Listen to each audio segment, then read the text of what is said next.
Russia has called for a special meeting of the UN Security Council, and it wants that meeting to happen today.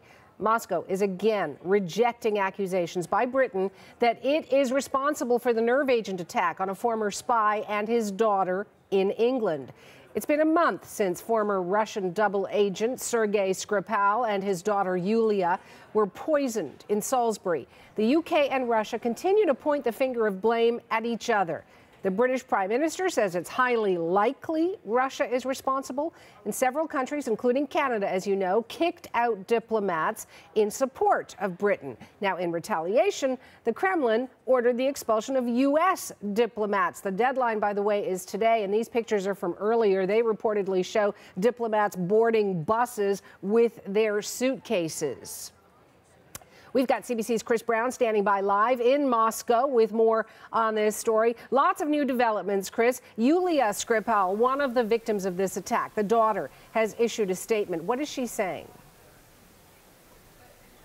Well, it's actually a couple of things have happened today with Yulia Skripal. It all started when Russian television released a fairly unexpected transcript and played a recording of a woman, purportedly Yulia Skripal, talking to her cousin here in Moscow. And then just a short time after that, there was another statement that came out, released by the Metropolitan Police in Britain. So it would appear that the British police responded to what was going on here in Moscow with their own statement. So let's start with the police statement first. What Yulia Skripal said: "I woke up over a week ago now, and am glad to say my strength is growing daily.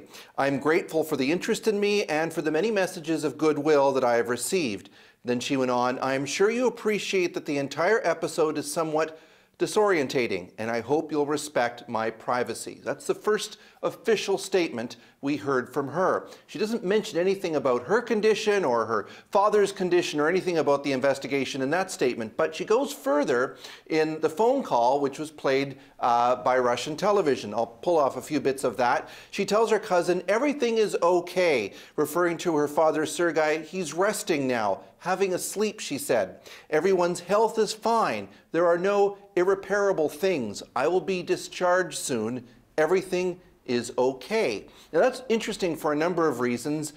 For one, it's the first update we've had on the health of Sergei Skripal, the former spy who is believed to have been the target of this attack. It was thought that because he was the target, because Novichok is such a powerful nerve agent, that he might have lasting damage of some kind. The fact that he survived at all is seen as something of a medical miracle. Well, this phone call raises a lot of questions about that.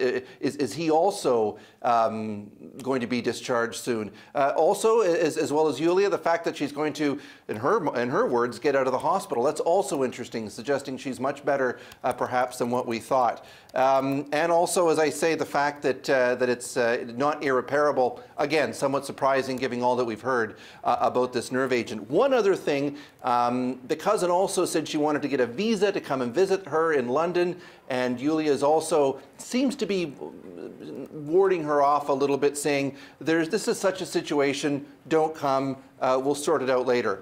That's also something somewhat surprising, because it's been the focus of a lot of what the Russian media has been going after, that she really needs to get there and the British must give her a visa, but Yulia seems to be saying, don't come. And Chris, on this UN Security Council meeting, what is Russia hoping to accomplish?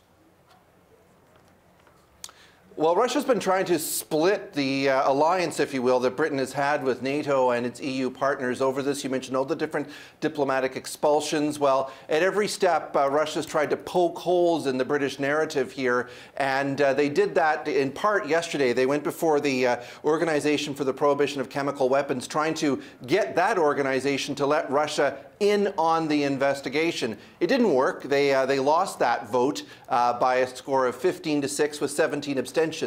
Here in Moscow, it's being played that those 17 abstentions and the 6 negative votes mean most of the world is against Britain. And that was a point that Russia's ambassador made today, the Russian ambassador to London, when he said that Britain simply can't be trusted. Thanks for that. We have a lot of suspicions about Britain. You know, if you take the, let's say, last 10 years, so many Russian citizens died here in the UK under very strange circumstances. So essentially, Britain is going to be asked to defend its investigation again before the UN Security Council. Russia's contending that Britain has simply made stuff up. Thank you, Chris. CBC's Chris Brown in Moscow.